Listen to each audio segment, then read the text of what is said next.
పెద్ద దొంగ చీటరుడు. GST input tax credit రిటర్న్స్లో చోటు చేసుకున్న స్కామ్ను రాష్ట్ర ప్రభుత్వం సీరియస్గా తీసుకున్నది.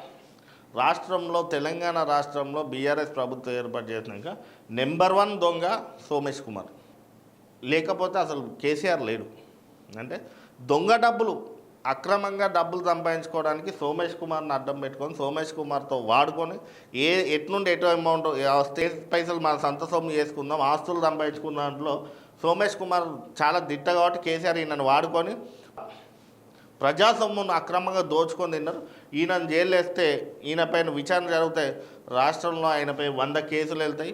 ఈయనతో పాటు ఈయన అప్పుడు పనిచేసిన ప్రజాప్రతినిధులు చాలామంది వెళ్తారు. దాంట్లో చాలామంది అధికారుల పాత్ర కూడా ఉంటుంది. స్మితా సబర్వాల్ కూడా సీఎంఓలో పనిచేసింది అంటే అవకాశం ఉంటే ఈయన లంగలెక్కలన్నీ కూడా స్మితా సబర్వాల్ కూడా తెలుసుంటాయి కాబట్టి స్మితా సబర్వాల్ని కూడా విచారణ చేయాల్సిన అవసరం కూడా ఉంటుంది.